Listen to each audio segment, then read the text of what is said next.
तो आप सभी का स्वागत है देवेंद्र क्लासेस यूट्यूब चैनल में। उम्मीद है कि आप स्वस्थ होंगे। टॉपिक है हमारा घटना चक्र सीरीज का, जो लगातार मैं आपको पढ़ा रहा हूँ। पूर्वावलोकन घटना चक्र की क्लास है जी, और टॉपिक है हमारा एंशिएंट हिस्ट्री का। और एंशिएंट हिस्ट्री में इस क्लास में विशेष तौर पे हम बात करेंगे जीएस के बौद्ध धर्म के टॉपिक की। बुद्ध धर्म से या बौद्ध धर्म से जितने भी प्रश्न पूछेंगे उन सभी प्रश्नों की हम चर्चा करेंगे। अच्छे से देख लीजिएगा और ज़्यादा से ज़्यादा क्लास को शेयर कीजिएगा अपने दोस्तों और मित्रों के साथ। अंत तक वीडियो में बने रहेंगे, काफ़ी इंपॉर्टेंट है। जितना कि आप टॉपिक पढ़ेंगे विस्तार से, उससे ज़्यादा आप इस क्लास को देखेंगे तो आपका बेहतरीन तैयारी हो जाएगी बुद्ध धर्म को लेकर के या बौद्ध धर्म को लेकर के। ठीक है, तो देखते हैं, आइए। तो देखिए, घटना चक्र का ये हमारा पार्ट है, टॉपिक बौद्ध धर्म। तो पहला प्रश्न पूछा गया है घटना चक्र के प्रश्न है जी, गौतम बुद्ध का जो जन्म हुआ था वो कौन सी वर्ष में हुआ था? 563 ईसा पूर्व, इंग्लिश में बोल देते हैं BC में हुआ था। और कहाँ पे हुआ था? कपिलवस्तु। कपिलवस्तु में जिस जगह पर जन्म हुआ था उस जगह का नाम है लुम्बिनी, और जिस जगह पड़ती कहाँ पे? नेपाल में। देश यदि आपसे पूछा जाए तो नेपाल, अगर गांव का नाम पूछा जाए तो लुम्बिनी, और गांव के ऊपर जो एक पढ़ते हैं हम, जैसे जिले के आधार पर पढ़ते हैं, या कस्बा जो बहुत बड़ा था सॉरी, उस जगह का नाम है कपिलवस्तु। तो प्रश्न कुछ भी पूछा जा सकता है, और कोई भी प्रश्न पूछा गया अभी तक। महात्मा बुद्ध का जन्म कहाँ हुआ था? इनमें से कपिलवस्तु भी आ चुका है, लुम्बिनी भी आ चुका है, और देश नेपाल याद रखिएगा। और ये वाला जो क्षेत्र है जहाँ पर महात्मा बुद्ध का जन्म हुआ था, इनके बचपन का नाम सिद्धार्थ था 563 BC में। तो ये वाला पूरा का पूरा जो इलाका है या क्षेत्र है नेपाल का, ये तराई का क्षेत्र कहलाता है। कौन सा क्षेत्र? तराई का, क्योंकि बहुत सारी यहाँ पे क्या बहती हैं? नदियाँ बहती हैं। तो कई बार ऑप्शंस में दिया गया है महात्मा बुद्ध का जन्म इनमें से कौन से क्षेत्र में हुआ, तो तराई का क्षेत्र भी याद रखना है आपको, है ना। जैसे बहुत सारी नदियाँ नेपाल से निकल करके कहाँ पे बहती हैं? बिहार में या उत्तर प्रदेश में, क्योंकि बिहार और यूपी की नेपाल से सीमा लगी हुई है, एक बहुत लंबी है ना, यूपी की सबसे लंबी ये बात करें तो। अगला प्रश्न देखेंगे, बुद्ध के जीवन में एक शब्द आप पढ़ोगे और कई बार परीक्षाओं में पूछा है, महावीर निष्क्रमण। महावीर निष्क्रमण का क्या अर्थ है? इस शब्द का बौद्ध जीवन में या बुद्ध धर्म में क्या अर्थ है? तो इस शब्द का जो अर्थ है वो है गृह त्याग की घटना। जब उन्होंने गृह छोड़ा था, घर छोड़ा था। गृह तत्सम शब्द है या तद्भव शब्द है? गृह तत्सम शब्द है, और इसका तद्भव क्या हो जाएगा? घर। तो उन्होंने जब गृह छोड़ा या घर को छोड़ा तो गृह त्याग की घटना को क्या बोलते हैं? महावीर निष्क्रमण कहते हैं। क्या बोलते हैं? महावीर निष्क्रमण। जैसे आपने अपना घर छोड़ दिया, तो उस समय महात्मा बुद्ध जी, जो कि बचपन का नाम सिद्धार्थ था, तो उन्होंने एक अवस्था का मतलब 29 वर्ष की मेरे हिसाब से अवस्था में, 29 साल की अवस्था में घर छोड़ दिया था, सन्यासी जीवन धारण कर लिया ज्ञान की प्राप्ति के लिए। तो इस व्यवस्था को क्या बोलते हैं बौद्ध ग्रंथों में? महावीर निष्क्रमण। ये प्रश्न पूछा जाता है कि बताइए घर छोड़ने की घटना को क्या बोलते हैं। अब अगला पॉइंट है, गौतम बुद्ध की जो माँ थी उनका कौन से वंश से संबंध था? तो कोलीय वंश से संबंधित था। एक वंश था कोलीय वंश, उससे संबंधित थी गौतम बुद्ध की माँ। ठीक है, अगला प्रश्न है रोमनी देई अवलेख। ये अवलेख कई बार आप पढ़ेंगे। रोमन देई अवलेख का संबंध मौर्य साम्राज्य से है। ये पॉइंट भी याद रखना, कई बार प्रश्न पूछा गया है कि रोमनदेई अवलेख का संबंध कौन से साम्राज्य से, जैसे कुषाण वंश से या कनिष्क से या मौर्य साम्राज्य से। तो उत्तर देना है मौर्य साम्राज्य से संबंधित ये अवलेख है। सम्राट अशोक से संबंध है उसमें भी, है ना, क्योंकि मौर्य साम्राज्य की स्थापना किसने करी थी? मौर्य साम्राज्य की स्थापना चंद्रगुप्त मौर्य ने करी थी। ठीक है, तो अशोक तीसरा शासक था। चंद्रगुप्त मौर्य का पुत्र था बिंदुसार, और बिंदुसार के बाद आया सम्राट अशोक, जो कि एक लंबे समय तक सम्राट अशोक ने शासन किया और बौद्ध धर्म का प्रचार प्रसार किया, अपने पुत्रों के माध्यम से, अपने राज्य काज के लोगों के माध्यम से करवाया। तो रोमनदेई अवलेख पुष्टि करता है किस चीज की? कि सिद्धार्थ का जन्म कहाँ पे हुआ? लुम्बिनी में हुआ था। एक अवलेख पुष्टि कर रहा है कि महात्मा बुद्ध का जन्म नेपाल के लुम्बिनी में हुआ था। और कौन सा अवलेख है? जो रोमनदेई। और जितने भी अवलेख हैं सम्राट अशोक के शासनकाल के, मौर्य साम्राज्य के शासनकाल के, उन सभी अवलेखों में से सिर्फ एक अवलेख है जो कि आपके सामने है, रोमनदेई अवलेख, जो कि उसकी वित्तीय व्यवस्था के बारे में जानकारी देता है, अशोक के टैक्सों के बारे में, अशोक के कर व्यवस्था के बारे में। तो अशोक जब अपने समय में लुम्बिनी की यात्रा पर गया था शासनकाल के 8वें वर्ष में या 9वें वर्ष में गया था, मेरे हिसाब से 8वें वर्ष में शायद हो सकता है, गद्दी पर बैठने के बाद मौर्य साम्राज्य की में। तो तब उन्होंने यात्रा करी लुम्बिनी कपिलवस्तु की, तो वहाँ के लोगों पर क्या माफ़ कर दिया सम्राट अशोक ने? टैक्स माफ़ कर दिया था, कर माफ़ कर दिया था। ऐसा किसमें लिखा है? रुम्मनदेही अभिलेख जानकारी देता है। और रुम्मनदेही अभिलेख ये जानकारी देता है कि महात्मा बुद्ध का जो जन्म हुआ वो कहाँ पे हुआ था? लुम्बिनी में हुआ था। और इनके बचपन का नाम क्या था भाई साहब? सिद्धार्थ था। ठीक है, आगे बात करते हैं। महापरिनिर्वाण मल्ल की राजधानी कहाँ पर हुआ था? कुशीनारा में हुआ था। प्रश्न पूछा जाता है कि महात्मा बुद्ध की मृत्यु कहाँ पे हुई थी? महात्मा बुद्ध की मृत्यु मल्ल, 16 महाजनपद हम राज्य पढ़ते हैं तो उसमें एक जनपद का नाम है मल्ल, और मल्ल की जो राजधानी थी उस समय वो क्या थी? कुशीनारा, या इसी को बोलते हैं कुशीनगर। यहाँ पर मृत्यु हुई थी। किन की मृत्यु हुई भाई साहब? गौतम बुद्ध की मृत्यु हुई थी। तो मृत्यु को बौद्ध धर्म में किस नाम से जाना गया है या क्या कहा जाता है? तो मृत्यु को बोलते हैं महापरिनिर्वाण। महापरिनिर्वाण बोलते हैं बौद्ध धर्म में मृत्यु को। हमारे यहाँ क्या बोलते हैं? मृत्यु बोलते हैं आमतौर पर, लेकिन बुद्ध में या बौद्ध धर्म में निर्वाण शब्द का उल्लेख मिलेगा आपको। अगला बात करते हैं, एक कौशल राज्य और एक मगध राज्य। मगध तो सबसे शक्तिशाली राज्य था जिसकी राजधानी राजगृह थी। मगध की राजधानी राजगृह और कौशल की राजधानी श्रावस्ती, दोनों लिख लेना। इसकी राजधानी भी लिख लेना, मगध की राजधानी राजगृह जहाँ पहली बौद्ध सभा हुई, और कौशल की राजधानी श्रावस्ती जहाँ पे सबसे ज़्यादा उपदेश दिए। तो ये प्रश्न पूछे गए घटना चक्र के मोस्ट इंपॉर्टेंट प्रश्न है, क्रीम प्रश्न है बिल्कुल एकदम। तो प्रश्न पूछा गया है कि बुद्ध का जीवन कौन से राज्यों से संबंधित रहा? तो दो उत्तर देने, एक कौशल और दूसरा मगध से संबंधित रहा। ठीक है, अगला प्रश्न है, गौतम बुद्ध द्वारा दीक्षित किया गया। दीक्षित का मतलब उसे दीक्षा दी गई, उसे शिक्षा दी गई। कौन से धर्म की? बुद्ध धर्म की।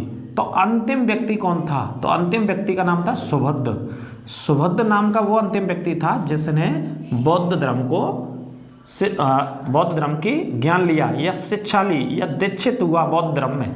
किसके द्वारा? गौतम बुद्ध के द्वारा। अंतिम व्यक्ति था सुभद्र। अब अगला प्रश्न है, बुद्ध ने अपने जीवन, देखो प्रश्न तो देखो क्या शानदार प्रश्न है, जीवन की अंतिम वर्षा ऋतु, वेल डन, वेरी गुड, अंतिम वर्षा ऋतु कहाँ पे बिताई थी? तो आंसर है Vaishali. Vaishali in the sense of Bihar. वर्तमान में कहाँ पे है? बिहार में। ये भी प्रश्न पूछे गए कि जब अंतिम अवस्था थी गौतम बुद्ध की, तो अंतिम अवस्था के समय जब वर्षा ऋतु अंतिम आई थी वो कहाँ पे बिताई उन्होंने? तो आंसर है वैशाली में बिताई। ठीक है, अब देखिए आलार कलाम, ये प्रश्न कई बार पूछा गया एग्जाम में। आलार कलाम सांख्य दर्शन के आचार्य थे। एक दर्शन आप पढ़ोगे एंशिएंट हिस्ट्री में, सांख्य दर्शन। कौन सा दर्शन? सांख्य दर्शन। तो इसके कौन थे? ये आचार्य थे। आचार्य बोले तो गुरुजी थे सांख्य दर्शन के। तो आलार कलाम सांख्य दर्शन के आचार्य थे, ये एक बात है, एक मसला है, इस बात को नोट कीजिएगा। दूसरा पॉइंट है जो कि बुद्ध के गुरु थे। गौतम बुद्ध के कौन थे? गुरुजी थे ये आलार कलाम, नोट कर लेना। ठीक है, अगला, पहला उपदेश कहाँ पर दिया? पहले उपदेश को क्या बोलते हैं? धर्मचक्र प्रवर्तन। और कहाँ पर दिया था? सारनाथ में। महात्मा बुद्ध ने जो अपना पहला उपदेश दिया वो सारनाथ में दिया था। सारनाथ को अब वर्तमान में क्या बोलते हैं? वाराणसी कहते हैं। वर्तमान में क्या बोलते हैं? वाराणसी। और 16 महाजनपदों में काशी के नाम से उल्लेख था। ठीक है, तो महात्मा बुद्ध ने जो पहला उपदेश दिया, 5 ऐसा कहा गया है, 5 लोगों को दिया, 5 शिष्यों को दिया। उपदेश मीन्स बौद्ध धर्म के बारे में बताया कि बौद्ध धर्म है क्या, उसके सिद्धांत क्या हैं, नैतिकता क्या है, पवित्रता क्या है, किस हिसाब से बौद्ध धर्म को मानकर आपको जीवन जीना है, इसी को बोलते हैं पहला उपदेश। जैसे हमारी रामायण है, कहा जाता है कि रामायण को जीवन में उतारना चाहिए। जो भगवान का जीवन रहा, जो भगवान श्री राम का जीवन रहा, मर्यादा पुरुषोत्तम भगवान श्री राम का जीवन रहा, उसे प्रत्येक पुरुष को या मनुष्य जीवन को अपने जीवन में उतारना चाहिए, उनके हिसाब से जीवन जीना चाहिए। उसी हिसाब से जैसे रामायण के बारे में, श्री रामायण जी के बारे में बात की जाती है, वैसे ही पहला उपदेश बौद्ध धर्म में धर्मचक्र प्रवर्तन का दिया उन्होंने, महात्मा बुद्ध ने। तो महात्मा बुद्ध ने बुद्ध धर्म के अपने सिद्धांतों से अवगत कराया कि बौद्ध धर्म में आपको शामिल होकर जीवन कैसे जीना, वे ऑफ लाइफ कैसे होनी चाहिए आपकी। ठीक है, बुद्ध कौशाम्बी कौशाम्बी में आए थे, किसके शासनकाल में? उदयन के शासनकाल में कौशाम्बी में आए थे। ठीक है, ये भी प्रश्न पूछा गया है कि भाई कौशाम्बी में आए थे, उस समय कौन सा शासक शासन में था? तो उदयन था। उदयन वो शासक है जिसने पाटलिपुत्र की स्थापना करी थी। कौन सा शहर बसाया? पाटलिपुत्र। और कौन सी नदी के तट पर स्थित है? गंगा के तट पर स्थित है। अगला प्रश्न, बुद्ध की मृत्यु के बाद पहली बौद्ध सभा की अध्यक्षता किसने करी? महाकश्यप। जब महात्मा बुद्ध की मृत्यु हो गई तो उसके बाद कौन सी सभा हुई? पहली बौद्ध सभा हुई। 4 हुई है टोटल, अभी बात करेंगे चारों की। तो पहली बौद्ध सभा की जो अध्यक्षता करी गई वो क्या नाम था व्यक्ति का? महाकश्यप। और पहली बौद्ध सभा कहाँ पर हुई थी?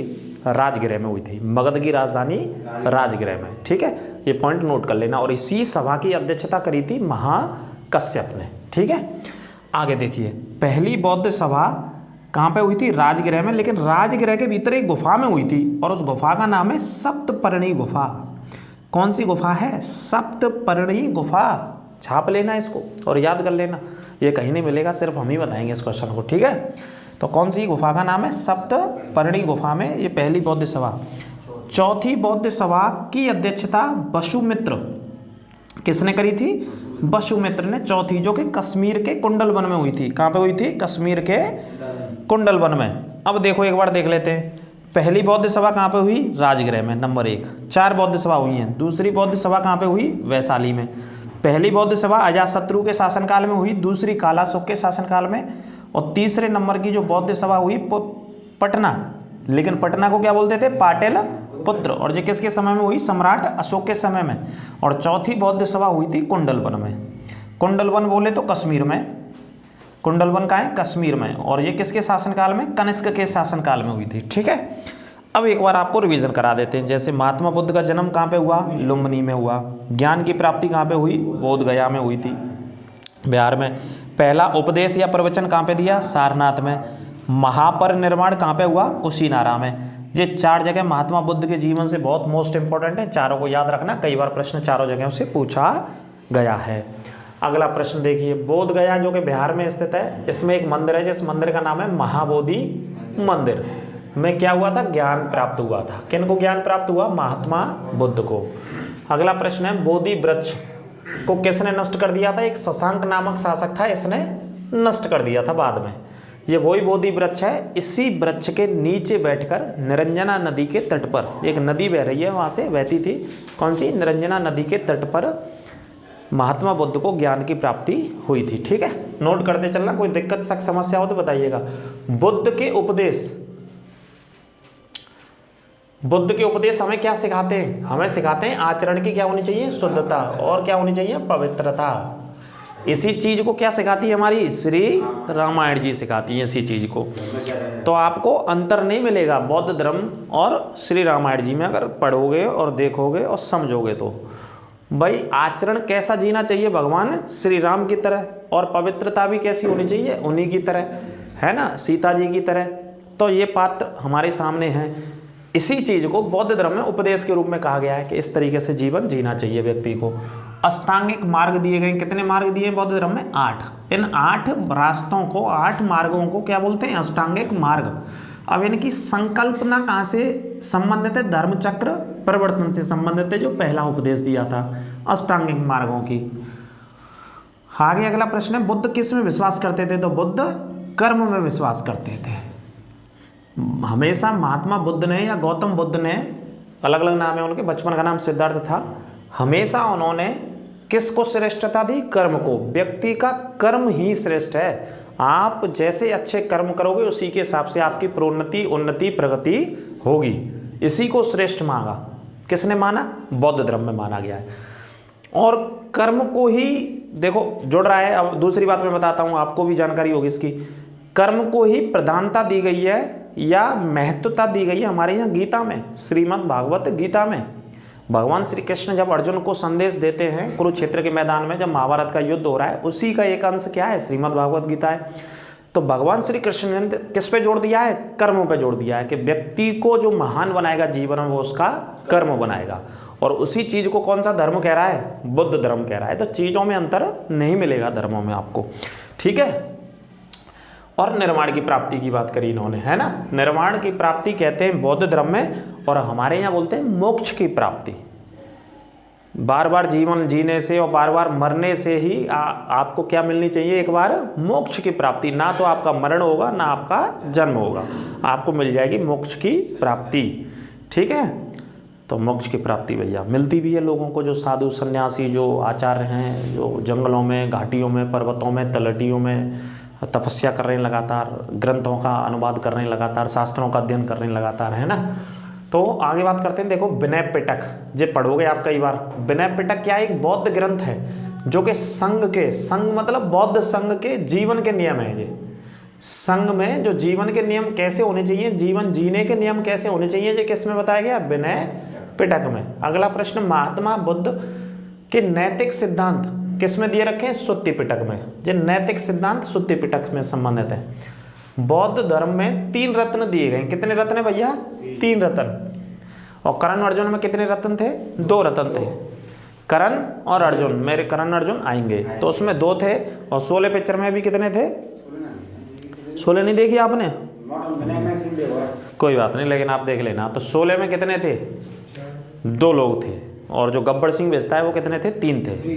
तब वो उनसे पूछता है कितने आदमी थे, पूछता है कि नहीं पूछता है, तो वो कहता है कि सरदार 2 आदमी थे। और फिर वो उससे कहता है कि तुम 3 थे। ठीक, चलो कोई नहीं, ये वैसे इंटरटेनमेंट की बात है, थोड़ा सा आप डूब ना जाएं, इस वजह से 16 पिक्चर की बात करी। 16 अपने समय की और आज तक एवरग्रीन सुपर हिट मूवी रही है। आप कभी भी देख लो, आपको हमेशा आनंद ही आएगा। तो बीच का समय निकाल के, कुछ समय निकाल के आप आनंदित भी रहें और अच्छी अच्छी पिक्चरें भी देखते रहें, जो बहुत शानदार मूवी बनाई गई है। ठीक है, तो 13 रत्न में क्या क्या है, बुद्ध धम्म मतलब बौद्ध धर्म का प्रचार होता है। और ये संघ के बारे में बात करी गई है। बुद्ध का अर्थ क्या होता है, बुद्ध का अर्थ ही ज्ञान होता है।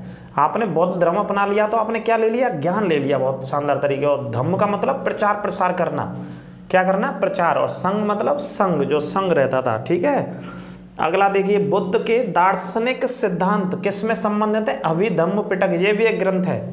अगर दार्शनिक सिद्धांतों की बात करें तो अभिधम्म पिटक में है। अगला प्रश्न है, प्राचीन भारत में पवरन नामक समारोह होता था। एक कौन सा समारोह होता था, पवरन। ये वर्षा ऋतु में होता था। इसमें बौद्ध भिक्षु क्या करते थे, जो गलतियां उनसे हो जाती थी, अपराध हो जाते थे, उनको स्वीकार करते थे वो बौद्ध भिक्षु आकर के। कब, ऋतु में। और कौन सी ऋतु में, वर्षा ऋतु में। और त्यौहार का नाम क्या था, पवरन। जैसे कोई गलतियां कर दी बौद्ध धर्म में रहते हुए, तो उन गलतियों को एडमिट करना, स्वीकार करना, स्वीकारोक्ति करना, ये पवरन उससे संबंधित रहा। विश्व शांति स्तूप कहाँ पे स्थित है, राजगीर में, बिहार में। वही राजगीर है जैसे राजगृह भी कहते हैं। संसार कैसा है, अस्थिर है। संसार कैसा है, अस्थिर है। स्थिर नहीं है, परमानेंट नहीं है, अस्थिर है। कौन कह रहा है, बौद्ध धर्म कह रहा है इस बात को। और संसार कैसा है, क्षणिक है। क्षणिक का मतलब कुछ समय के लिए है। संसार में जीने वाले मानव किस समय के लिए हैं, अस्थिर है भैया, क्षणिक है। पता नहीं कब कहाँ चला जाए जन्म लेने के बाद। वही बात किसने बोली है, बौद्ध धर्म ने बोली है। इसी बात को हमारे ग्रंथों में कहा गया है, चाहे श्री रामायण जी पढ़ लो या श्रीमद् भागवत गीता में, है ना। तो ये किससे संबंधित है, बौद्ध ग्रंथ से। ये वो प्रश्न है जो घटना चक्र के हैं, बहुत मोस्ट इंपोर्टेंट हैं, जो कि परीक्षाओं में पूछे गए। एक एक प्रश्न को रट लेना, आपको बौद्ध धर्म पढ़ने की आवश्यकता नहीं पड़ेगी डिटेल में। आप इस क्लास को अच्छे से घोर के पी जाना, घोल बना के चीनी का। अगला प्रश्न है सर, गांधार शैली एक शैली होती है जो प्रतिमा निर्माण की है ना, मूर्ति निर्माण की शैली। गांधार शैली में बुद्ध की प्रतिमा कहाँ पे स्थापित की गई, सारनाथ में। धर्म चक्र प्रवर्तन जो पहला उपदेश दिया था वहां पे स्थापित की गई। मल्ल की राजधानी पावापुरी भी आ सकती है आपके लिए, कुशीनारा भी आ सकती है, दोनों याद रखिएगा। भूमि स्पर्श मूर्ति, भूमि को स्पर्श करने वाली मूर्ति एक मुद्रा में, कैसी मूर्ति, भूमि स्पर्श मूर्ति की मुद्रा वाली, कौन से काल से संबंधित है, गुप्त काल से संबंधित है। एशिया का ज्योतिपुंज, एशिया का ज्योतिपुंज किसे कहा गया है, महात्मा बुद्ध को कहा गया है। इंग्लिश में कहें तो द लाइट ऑफ एशिया बोलते हैं, द लाइट ऑफ एशिया, मतलब एशिया को प्रकाश देने वाला, एशिया को रोशनी देने वाला किसे कहा गया, महात्मा बुद्ध को। या एशिया का ज्योतिपुंज किसको कहा गया, महात्मा बुद्ध को। तो ये घटना चक्र की हमारी ये क्लास थी। क्लास कैसी लगी कमेंट करके अवश्य बताइएगा, और ज़्यादा से ज़्यादा दोस्तों के और मित्रों के साथ शेयर करें, और चैनल को सब्सक्राइब अवश्य करें और लाइक करना भी ना भूलें। घटना चक्र की ये क्लास आपके जीवन में बहुत जीएस को खासतौर पे जीएस की, जिनकी जीएस वीक है बहुत सारे बच्चों की, वो स्ट्रांग हो जाएगा आपका पार्ट, इन्हीं क्लासों से स्ट्रांग हो जाएगा। इन क्लासों को जरूर देखें और नोट्स बनाते रहें। अगली क्लास में आपसे फिर मुलाकात करेंगे, तब तक के लिए आप स्वस्थ रहिए, मस्त रहिए, सावधान रहिए, सतर्क रहिए और सुरक्षित रहिए और प्रदूषण से बचे रहिए। मास्क लगा के निकलिएगा घर से बाहर, क्योंकि आगरा में भी लगभग दिल्ली जैसे हालात हैं, जैसा कि न्यूज़पेपरों के माध्यम से पता चला है। जो एनसीआर के इलाके हमारे आते हैं, नोएडा की बात करें, गाजियाबाद की बात करें, दिल्ली की बात करें, गुड़गांव की बात करें, पॉल्यूशन बहुत ज़्यादा फैला हुआ है। ठीक है, तो अगली क्लास में मिलेंगे। सभी को नमस्कार, राधे राधे।